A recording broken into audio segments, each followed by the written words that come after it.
Tune in, episode 93, Between Two Bridges. There's a right and wrong way to do business, and unfortunately, someone locally did it wrong.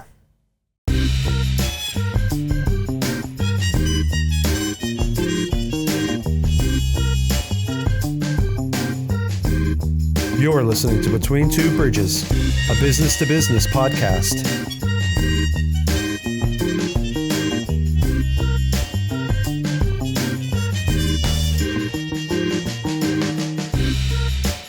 With your hosts, Joe Ferranti and Jerry Kenna. Produced by Nathan Kenna. Interviewing entrepreneurs, business operators, and investors. This episode is brought to you by Wash, because laundry shouldn't cost your time. Wash delivers. Sign up at pickupwashdeliver.com. Do the wash. Skip the hassle.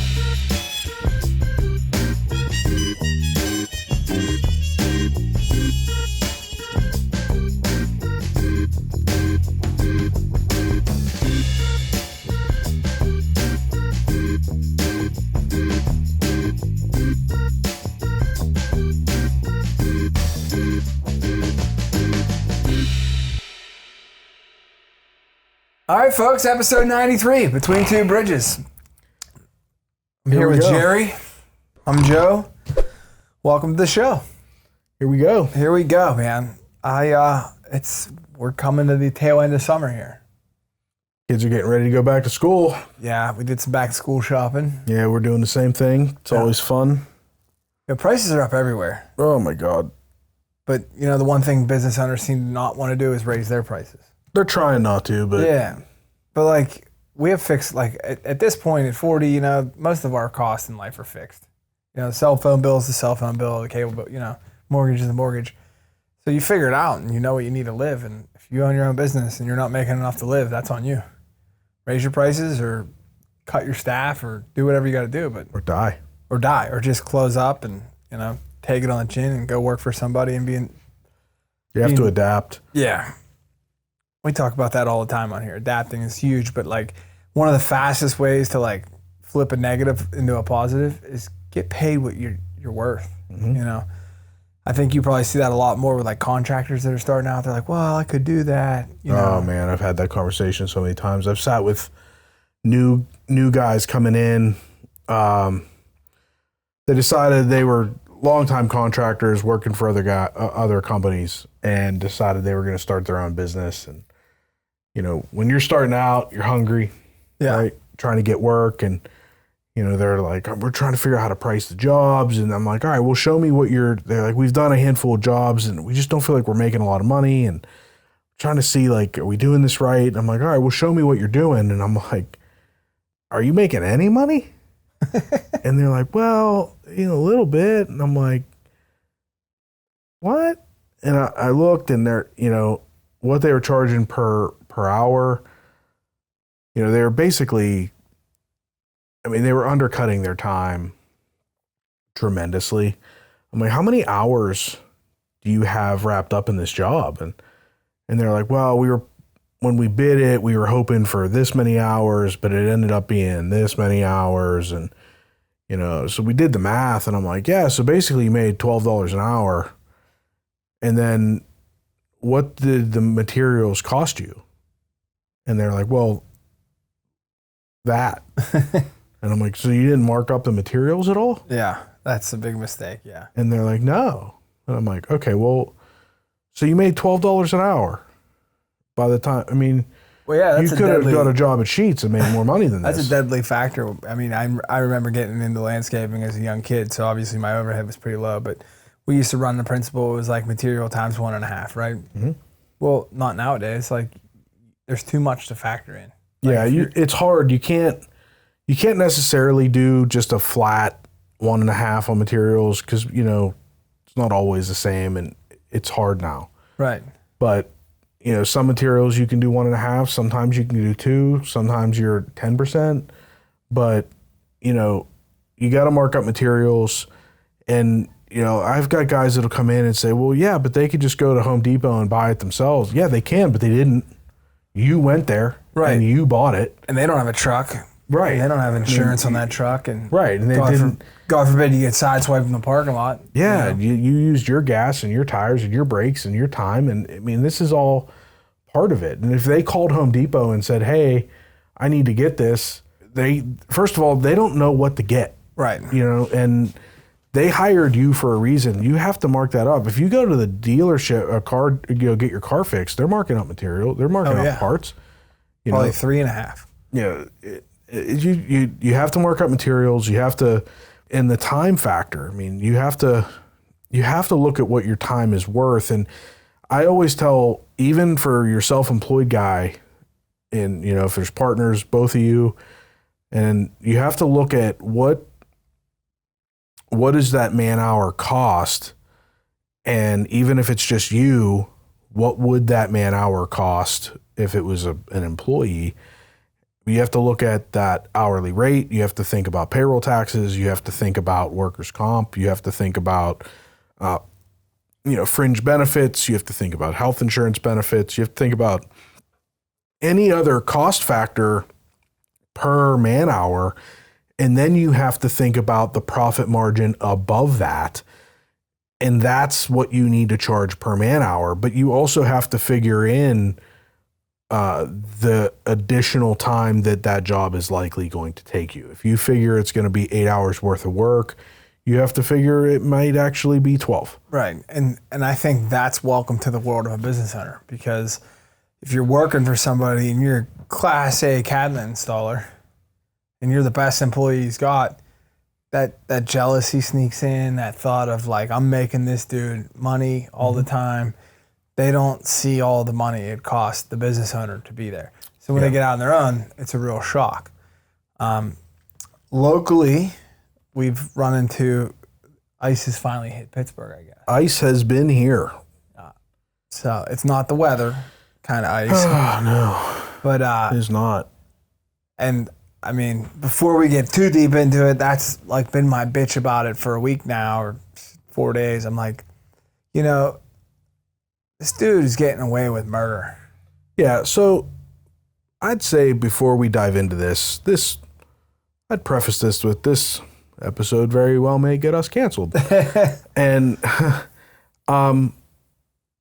I'd like to just preface this with, and this is the part that our haters are probably going to edit out and just be like, look at what they said. Right. They're going to skip this part, take it all out of context. But I'm so over the idea that just because somebody comes out against something that they're automatically racist or anti-immigrant or xenophobic, because that's just 100% not the case. I'm actually very pro-immigration. Yeah, that's how we got here. Yeah, we're both descendants of immigrants into this country. I have family members that immigrated here from Venezuela, worked very hard to do it the right way. Right. A lot of time, a lot of money. Yeah. A lot of sleepless nights. I have a tremendous amount of clients because of my family that came from Venezuela. The Latin community is very tight, and I have developed a very big customer base from that community that all came here and are some of the hardest working people I've ever met. So I want to preface this with, I've got nothing against that community. We're gonna talk on the business angle of it. The parts that piss us off because we're business owners doing it the right way. Yeah, this is not a slight against the community or any sort of anti-immigration or racist thing. It's not that. No. The problem isn't about any of that. And I think when you speak freely about it, though, is people do think that. They just assume it. Yeah. And it's not that. And I'm reading the comments online, and there's a lot of people that are coming out really upset about what's going on. And they're just being called bigots and racists. And it's like, that's not what this is. So we'll start from the beginning because people were like, what the fuck are they talking about? In case you haven't heard, one of the more popular Mexican chain restaurants in the Pittsburgh area, Emiliano's, was raided by ICE, a couple of their locations, right? Yeah, 2 of them. 2 of their locations was raided by ICE, and I guess 16 of their staff members, I don't want to call them employees because that would insinuate that they were on the books, were detained by ICE. And apparently they were undocumented, they were detained, and that since then, I guess those locations had shut down. I think they shut down for like 2 days. Yeah, they shut down for a period of time. And then Emiliano's put a GoFundMe page up to raise money. Was it done by them specifically? It was posted, it was shared on the Emiliano's Facebook page from the Emiliano's family. So I'm not sure if it was the staff that did it or if it was the ownership that did it. I don't know. But in the GoFundMe, it says that they were looking to raise $100,000. Approximately $50,000 of it was to go toward the bond and hearings for the 16 staff members that were detained, and the rest was to go toward repairs of damages done by ICE in the restaurant.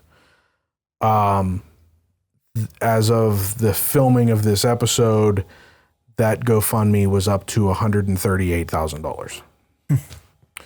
So I want to get into this a little bit. Okay. So I have a problem with this. Oh. Okay. So I am all for, like I said, I'm all for immigrants coming here and working, and That's the backbone of our country. It's our. It's Absolutely. what's made us who we're great. We're founded by immigrants. what's bothering me is that there's allegedly a picture of the owner of Emiliano's on Instagram flaunting his G-Wagon. G-Wagon that's probably, what, $150,000 SUV Right. in front of his $800,000 house. He is more than likely paying substandard wages to these people because they are undocumented. Right. It's cash. Cash. He's not paying Social Security and Medicare. He's not paying unemployment tax. He's not paying workers' compensation. So he's committing tax evasion. He's taking cash out of his business to pay his employees illegally, right? Right. These people are not covered by any sort of workers' compensation. The fact remains, and obviously this is an assumption, but there's probably a reason he's paying people that are undocumented rather than documented employees because they're cheaper. It changes the margins in your restaurant. Changing the margins. So just with my accounting background and working with restaurants, typically your labor rate is you try to get to about a 30% labor rate. Right. I've eaten at Emiliano's several times. The food's great. Prices are not any cheaper there. Right. It's not a cheap place to eat. So I would have assumed a 30% labor rate. Apparently not. Right. And So which would probably help with the $800,000 house and $150,000 SUV. which it also becomes like a pipeline. So at what point, he didn't just start doing this. This isn't the first 16 people he hired. So he's expanded his business. Yeah, he's Right. got several locations. So he's had a pipeline of illegal immigrants. He's had like an underbelly working workers for him for years. You know, this isn't the first time. So what's really bothering me with this is that this man is making a tremendous amount of profit by paying undocumented people substandard wages, not paying their taxes, not paying any sort of workers' compensation insurance, not paying legal documented employees, which would then bring him to a level playing field with other competition. And now that he got caught, he's turning to a GoFundMe to support those people that he's been exploiting and to fix his restaurant. And if you've owned your own business long enough, there's always been a time where you're like, all right, what asset can I liquidate to keep it going? Yeah. So what can I do to make it right? So my problem isn't, everybody that's coming out against Emiliano's at this point, that's getting hate and being called racist. I don't have a problem with, I do feel for the 16 people that were detained. Okay. Yeah, no, But my problem really isn't with the government. My problem is with the owner of Emiliano's that has been exploiting them for however long, substandard wages and, right, for however long. And now he's turning to the public to fund their legal battle and to fix his restaurant while he's continuing to profit. Not only that, not just the money, his regulars came in to wait tables because they were lacking of staff. Now, I own a pretty strenuous business. I've never had a customer call me up and say, hey, we know it's hot. Me and my wife are going to come down. We're going to iron some sheets for you. It's not, people are out of their fucking mind with this. Yeah. They have made this guy a martyr. He's not a martyr. He's not a martyr. He's a criminal. That's my problem with this, is that we have then turned and made this man who has been taking advantage of these workers, we've made him a martyr, and then donated $138,000 of taxed money. Right. Which also, I did a little research on this last night. I was looking to see, is there any comparables to what happened? Because there's nobody talking about this guy getting charged with tax fraud. And the IRS takes their time. So now, this guy will be charged. It's just inevitable. There's only been one company in the history of this, ICE raids. 2006, Swift Meat Packaging, got busted with 1,600 undocumented employees. And their lawyer went to court and said, well, they used E-Verify. Remember that? Mm-hmm. They put the social security numbers in. They were good. That's all he needed to know to assure that. So the government knew that they were falling short, and he caught them, and they just let it go. But everybody else that's ever been caught in one of these, they've done time for IRS raids, or because the IRS comes after. Yeah. So this dude's getting money from people that feel bad for him, and this dude's gonna be sitting in the clink. Yeah. I just don't, you kind of nailed it. That's my problem, is that the public is now making this man a martyr because of, and it all kind of stems back to this division right now that we have, this political division. Yeah, it's all political. Everybody is so angry about, the Trump White House and these ICE raids and the crackdown on immigration, and regardless of your political standpoint and how you feel about the border policy and all this kind of stuff, it doesn't matter. Yeah. My problem with this is that the man that owns the business is not a martyr. He is a criminal that broke the law, and instead, there's a way to do this. There's a way to own a restaurant. There's a way. So instead of finding people that are documented and are legal to work, or bringing people in and helping them become legal to work, he decided to pay people substandard wages, keep them undocumented, increase his profit margins on the backs of undocumented workers. A pipeline. Because, once you got one. And he's the locations of Emiliano's have popped up all over the Pittsburgh areas. And there's over programs the last several years in place that if you need to get workers, you can bring in Mexican workers legally. It's not cheap. It costs you money, and you have to have a program in place, but you can bring in. Right. And I have a couple clients, a tree service guy and a couple landscapers that do that seasonally. Right. And they put them up in housing, and they do it because there is a cost savings. But in addition to the cost savings, like I said before, some of the hardest working guys in the world.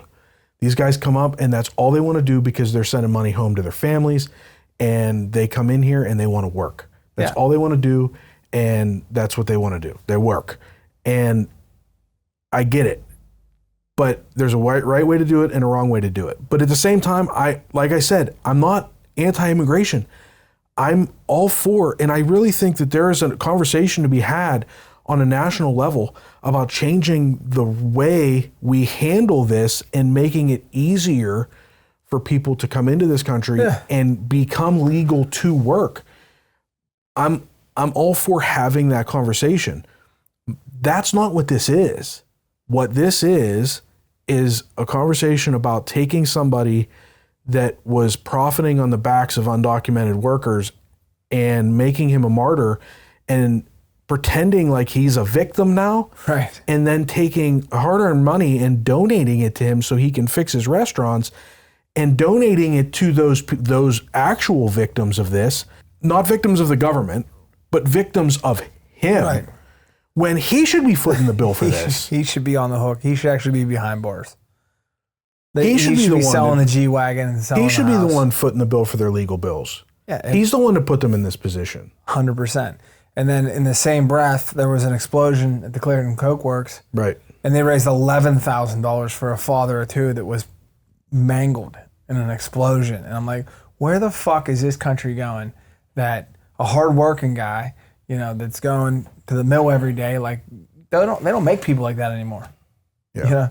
And he should be getting $1 million, and it's just, the whole thing's fucked because half of the people that are involved with this think that they're doing right because they think that they got screwed because one side of the aisle said they did get screwed. But ICE has been doing this shit forever. Yeah. I think part of it is, I think a lot of it is this political division. I think there's some of it that people are like, that's my favorite restaurant and I feel bad. And there's some of that. And I like going there. I do. And I feel for that. Tapache got raided and I really like that place too. Yeah. And I understand that in the restaurant industry, this is something that even outside of the Mexican restaurant industry where, even, and just, other types of cuisine that there's, people that work under the table and there's stuff. There was a restaurant in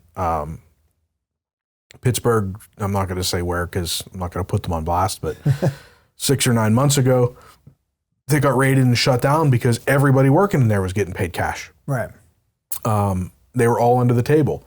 And they were all American, but they were getting paid under the table, and they got shut down. And the guy's done, out of business, and that business was in place for a long time. Right. And he's in a lot of trouble.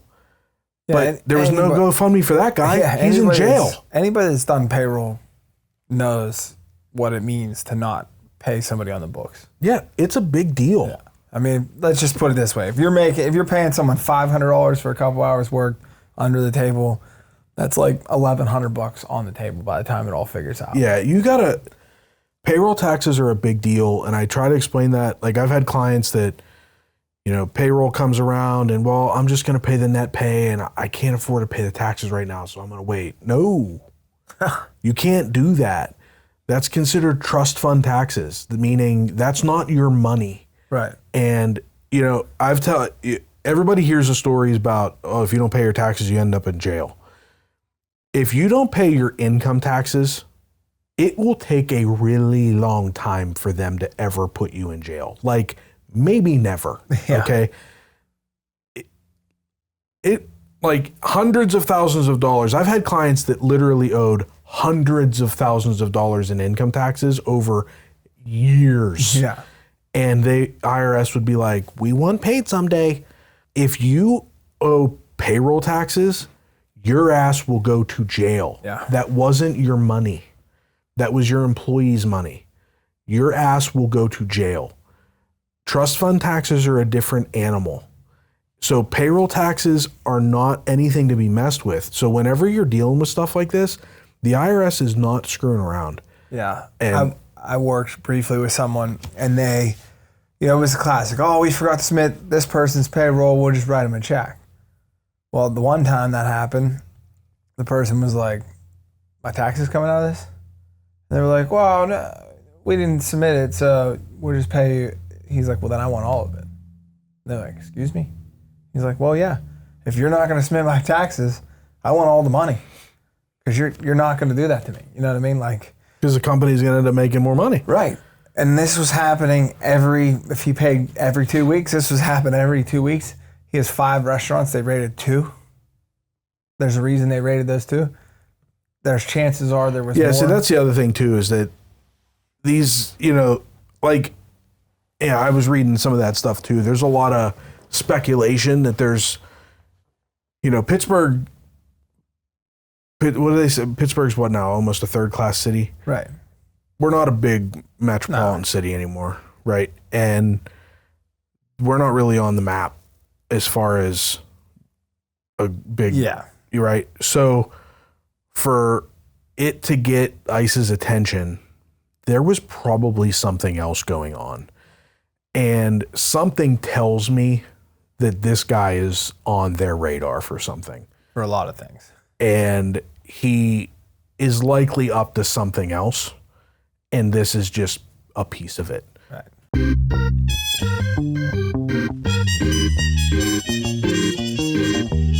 Thank you for listening. And now a brief word from our sponsor. You've got a full plate. Kids, meetings, workouts, side hustles. There's better things to do than laundry. Introducing Wash, laundry reimagined for the modern world. Schedule your pickup in seconds via the convenient web app. Wash picks up your clothes, cleans with care, and brings them back fresh and ready to wear. But it's more than garments. From bedding and table linens to shoes, hats, purses, and more. Wash handles all your life's fabric, leaving you more time to do you. Visit pickupwashdeliver.com and see how convenient it can be to do the wash. And now, back to the show. I'm not alleging anything. I'm not accusing him of anything. I have no idea. I have no If he ever wants to come on the show and sit down and tell his side of the story. Let's hear it. I'd be happy to have him explain the other side of it. Yeah. Maybe we'll send him a little message. We want to hear it. I want to hear. Let's have a discussion. Let's have a debate on the ethics of hiring undocumented employees.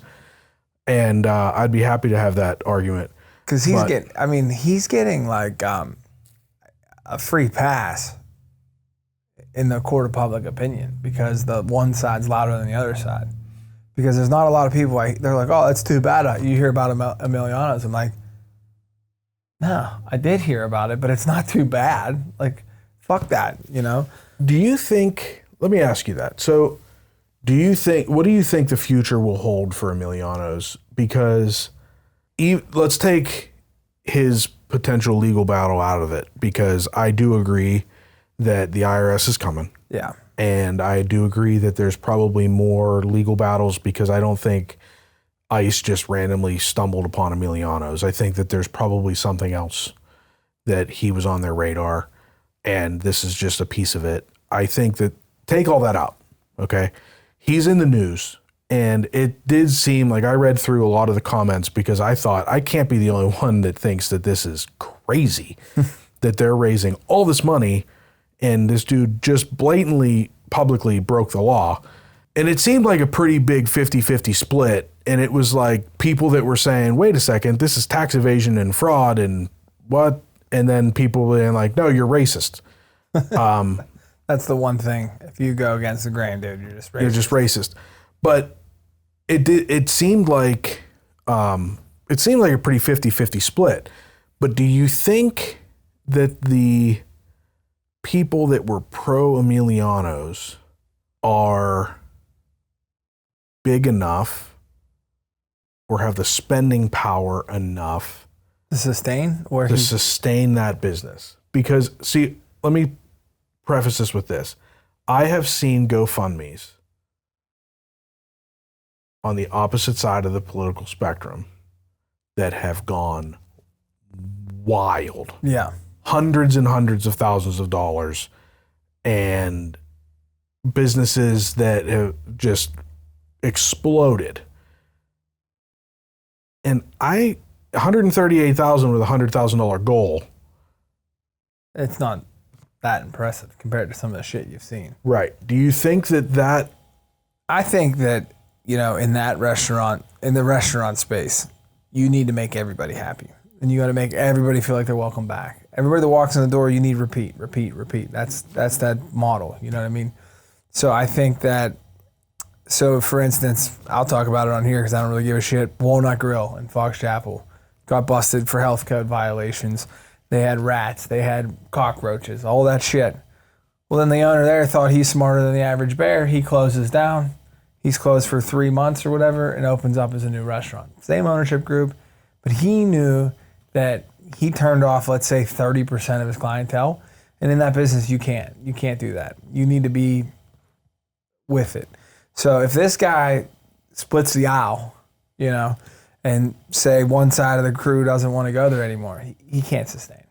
I tend to agree, and I feel like there's enough people in the Pittsburgh area that are going to read that story and think, well, wait a second, this seems weird. If he's getting away with that and the food is that much money, this doesn't seem right. I don't know. I think he's going to have a hard time. I wouldn't be surprised if we see a decline in their sales and we start to see some of those locations close. Yeah, I mean, you just can't. I mean, in that industry, the food costs are up, everything's up. And there's a lot of competition. Right. And the way he survived was by cheap labor. Even if he's paying... Not do that anymore. Yeah, even if he's paying $15 an hour, he wasn't. I'll be damn sure of that. He wasn't. Probably paying people $10 an hour cash under the table. They're working 40 hours a week and going home 400 and happy as fuck. It's just the way it is. Because there's not a lot of cash jobs out there. So you take the ones you can get. I know a lot of guys that have different businesses. They're not paying cash anymore. You can't afford to do it. Because first of all, it takes cash out of your pocket. And as a business owner, you need the cash in your pocket. There's times where you need the cash. And if you're giving it to everybody that works for you, you don't have it yourself. I mean, that's the way, I think I'm out of it. It's been 7 years. What's the statute of limitations on that? On what? I'm paying people cash. Cash is dirty. Yeah, it's filthy. It's got COVID. But so early in business, you have people that are like, oh, I just want to work a couple hours, pay me cash, And then, it's your weekend, you want to go do something, and you're like, fuck's all my cash? Yeah. So, paying cash is not the answer to a workflow problem, workage problem. But in this case, I think the guy figured it out. And like I said, if he had 16 people that got caught, there's probably 32 people that work at those 2 restaurants. 3 other restaurants. He had an underbelly. People were calling back home to their homeland and saying, come here, we have a job. It's safe, secure, just get here and we'll take care of you. And that's fucked up because now you're taking somebody and you're promising them something. You can't deliver. You have no guarantee. It might be good now for these few people, but he has then built it to a point where you said they didn't just go there for lunch on their break and see oh, that guy looks like he's undocumented. There was information given to them saying that this has become like an underbelly society, that if you get to America, you can come here. Yeah, dude. People don't want to think about it this way because people don't want to take it this extreme. They don't want to think about it this extreme. But dude, this is human trafficking. Yeah, 100%. They're undocumented. They can do anything they want. Basically like the boogeyman in the middle of the night.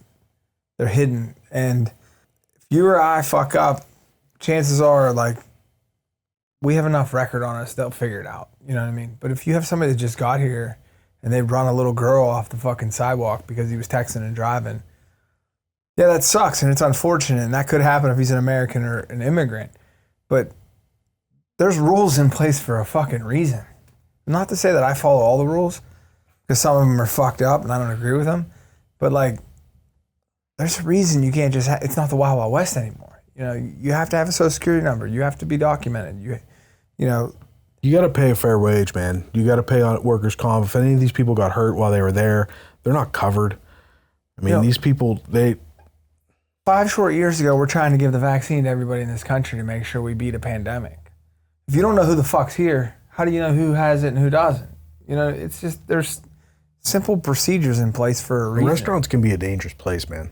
Fuck, People getting hurt in the kitchen, you know. Yeah, I mean. Somebody gets hurt. I mean, I've seen it. And there's no coverage for these people. Yeah, I mean, that's where my head goes, is like, what's the worst case scenario? So one of these guys was in the kitchen and he bleeds out, he cuts himself, he bleeds out. Is it Emiliano's calling the cops, or is he throwing it in the fucking dumpster? Because he's a criminal at this rate. You can't take him anywhere because there's who's going to pay his medical bills? Right. It's just you can't operate like that. And I don't agree with all the laws. There's a reason why Pennsylvania requires everybody that's an employee to have workers' comp coverage. And maybe the solution is everybody just gets handed a Social Security card across the border, and then they can just pay into the taxes. Well, there's workers programs. There's work visas for a reason. Now there's an argument to making it easier to get a work visa, and I think that that argument should be had. But until it's had, you gotta obey the rules, because these people need to have a fair wage.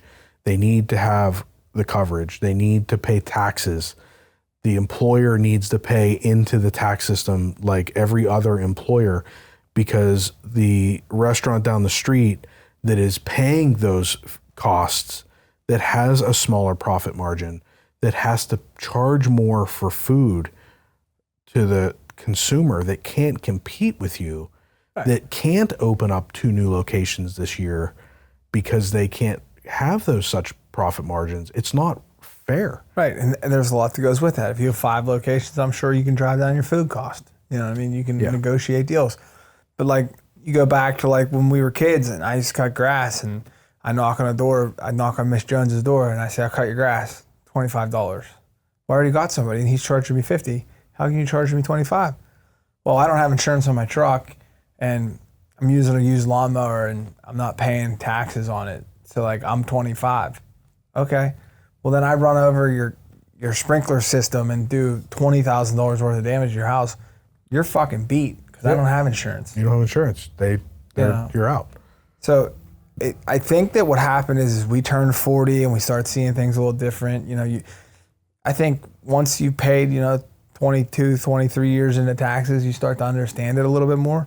It's not fair. It's never going to be fair, but like, we do things a certain way because you have to.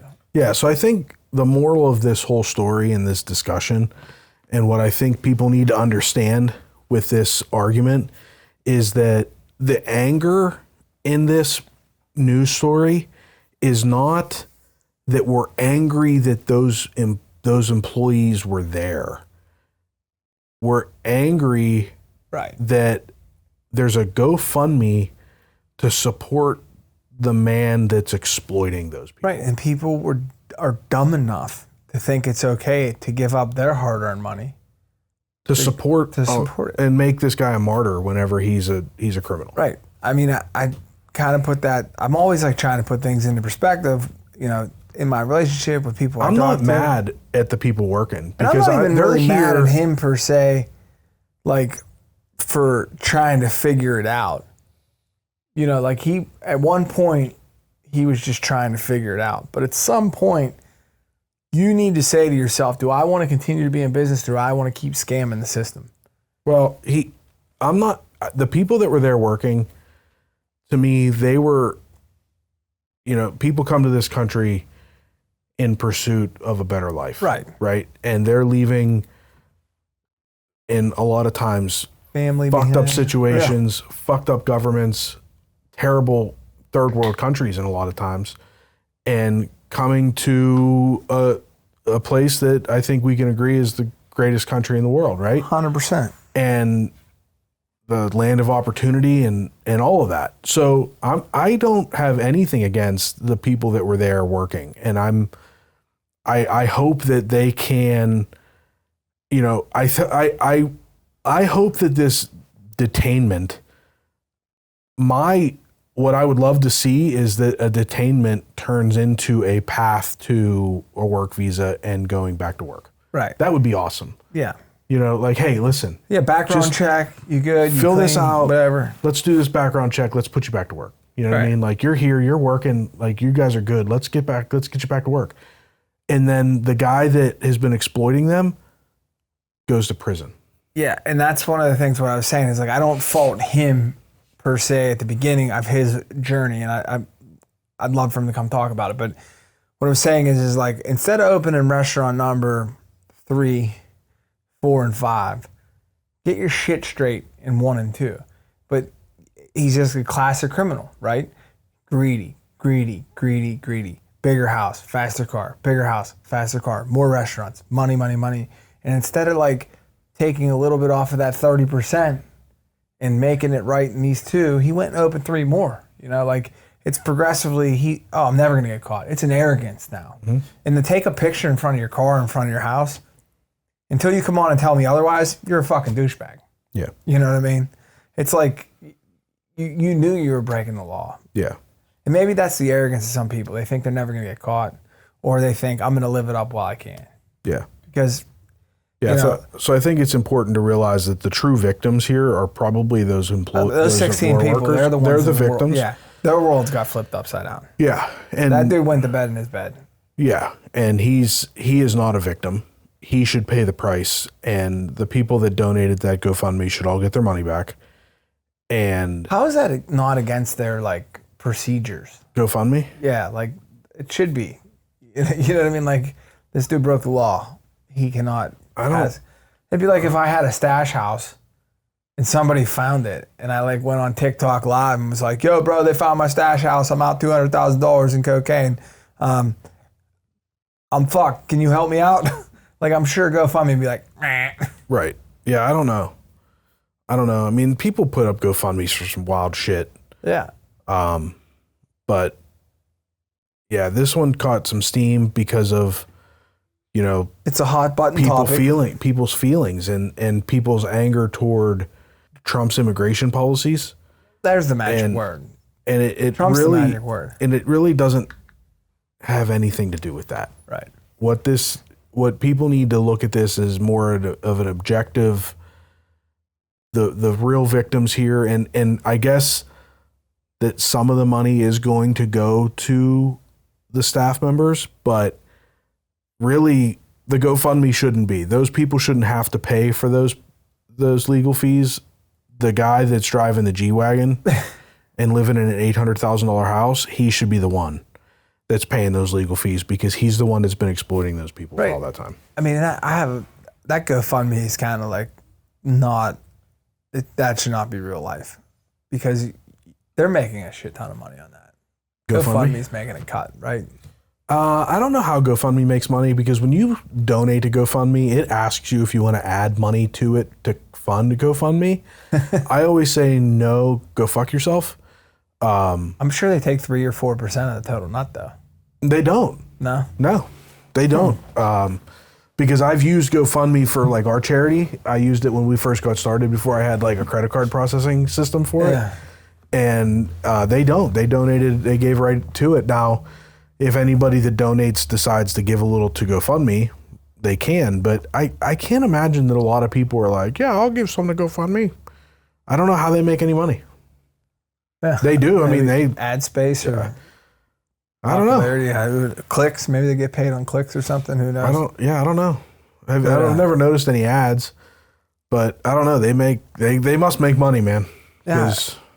I mean, whatever happened in the old days, just send a card, put a check in there. You know, yeah. Like, but like at GoFundMe, you see people and it's like they're so instantly want to start a GoFundMe that sometimes for the same cause there'll be 3 or 4 GoFundMes, and the money's not directed to the right people. Sometimes it's not an insurance policy. Like if someone's house burns down and they don't have insurance, I get it, but like, breathe for a second. There's no reason to just go on GoFundMe and start dumping money into people's accounts. Yeah, I mean, I've seen it do amazing things. I mean, when Greg Scampone got shot, I mean, there was a GoFundMe set up and it raised a lot of money and it helped him out. Right. I mean, that really helped him get through all that. No, I see that side of it, that it helps, but like, I think that there's a lot of people that $135,000 didn't come from Western PA, right? Like there was a immediately boots on the ground program from I think San Jose. Oh, really? That came into town that started the rally cry because it's more than this guy's restaurant. National. Yeah, it's a hot button topic. Yeah, it's a national thing because of Trump's immigration policy. Yeah, and I'm trying to think about like what was a hot button topic 2 years ago that's not now, or 3-4 years ago. I mean, nobody's talking about when they're getting their next vaccine anymore. No. You know? So like things fizzle out in the news phase. Yeah. But this is just, we'll probably both get a payroll audit soon. Yeah, probably. Just for talking about it. Yeah. But I try to put it into the perspective of somebody the other day. I said, look, here's the deal. I run a business. I have a house, I have a family, I have a kid, I have a car. It's, we have a life. But if my washer goes bad tomorrow, I can't start a GoFundMe. If I break the law tomorrow, I shouldn't be allowed to start a GoFundMe. Maybe because people just don't like me as much as they like Emiliano's. That's what happens when you clean clothes and cook food. Food's the way to people's hearts. Well, there's also not a political angle either. Yeah. So, I joked with you. I said we should just go sabotage and come in here with our MAGA hats on and be like, start a GoFundMe. We're going after Emiliano, see if we can't get more than they got. So you may be onto something. Yeah. Donate to the podcast. We'll start a GoFundMe, and we want to raise $100,000 until he comes on, because money is that dude's primary focus. So if we raise $100,000, we'll give it to him. No, I'm not giving him anything. I'll never go back in that restaurant again. Yeah, I feel the same. After this episode, I'm not sure we'll be able to go to any Mexican restaurant after this. Yeah, Reyes Tecas will have us up in New Ken. I don't give a shit. They all documented? I think there's 2 people that work there. Yeah. So if they're not, and ICE comes in, they're fucked. Yeah. But yeah, I don't know. There's just so many things that go on in our day-to-day that are important. When you see this and you see the outcrying sympathy, like, not to mention, like, how much fucking PPP money did this dude get? How much fraud? We should look at that. How much fraud is in that? Yeah. Like, because obviously he's using the money for payroll. He's probably, like, people that are crooks figure out a way. Oh, yeah. And I have a feeling that you're going to see a lot of that with these ICE raids. Dude, I know a guy that got, between 2 rounds of PPP, got about $480,000. Had a business that was, like, legit. And about 2 months after he got his PPP, shut the doors. Got it all forgiven, shut the doors. One way to sell your business. And I'm like, that's fraud, right? Like, I did all my stuff right. I did it all legal and everything was good. Yeah. And like he did what he needed to do to get it forgiven. And then he went out of business. Yeah. He closed the doors. He took the money and ran. Well, the biggest thing I think that you see, like on a small scale. I don't even know if he actually legally, I didn't do the forgiveness paperwork. He did it himself. I don't even know if he fulfilled the obligation to actually legally get it forgiven. Right. I've been on both ends of deals with buying a business and potentially buying a business where PPP money was injected into the number, like to show revenue. Pump up sales. Yeah. So yeah, it happens because it's a check that goes into your bank account. Yeah, but it's not taxable. Right. And if you don't know what to look for, though. Shysters. Yeah. Well, the one guy told me, he said, he was on it. The guy that I ended up doing the deal with, he was honest. He was like, these numbers are going to look a little crazy right now. But we did some shit here recently. And we had an injection of cash from the government into our business. Yeah. So he didn't screw me. He was honest about it. The other person was like, well, this is what we do. This is our bottom line. I was like, can I see tax returns? They're like, why? Buddy, I'm like, I need to see, that's how it works. They're like, just believe me. We're doing well. And then after I said no, they just closed. And I was like, well, it couldn't have been doing that good. You didn't even stick around for another buyer. You just fucking shut up shop. So, yeah, it's hard. We kind of get to it every week on this because we are business owners, and that's kind of what the show's principle. It's hard being a business owner. It's really hard being in a business when your competition down the street has a huge advantage on you. Especially an illegal, unfair advantage. Yeah. So play fucking crazy games and get caught. I'm telling you, this isn't the end of the news cycle for this dude. No, it's gonna come. It's gonna come around full circle. People do jail time. Yeah. Multiple. Oh, subscribe, and because it's not gonna be the last time we talk about it. Yeah, and we're skating we're walking a tightrope here, trying not to piss everybody off. We don't like 30% of you, so we're willing to lose those 30%. But if the ruler flips or if the scales flip and we lose 70% of you, we're fucked. Yeah. So it's back to school, man. I think when this airs, my kids will be going to school the next day. Me too. 21st. Sarah said to me, "Hey, when do Jerry's kids go back to school?" I'm like, "When the fuck do our kids go back to school?" How do you fucking expect me to know? Yeah. Nate, how about you? When do kids go back? You're like 96 hours. Who's counting? Yeah. So, but yeah, tune in. It is what it is. I've been wanting to talk about this. Yeah, me too. And I've been trying to figure out the best way to do it because I know it's going to be controversial to talk about, and but it shouldn't be because we're just talking about the law, right? We're not talking about anything other than that. Yeah, and shout out Colin Dunlap. If he ever wants to just come on here and vent without his KDK restrictions, we'll give him a live platform because he's been all over this from jump. Let's go. So, all right, well, love you, bud. All right, buddy.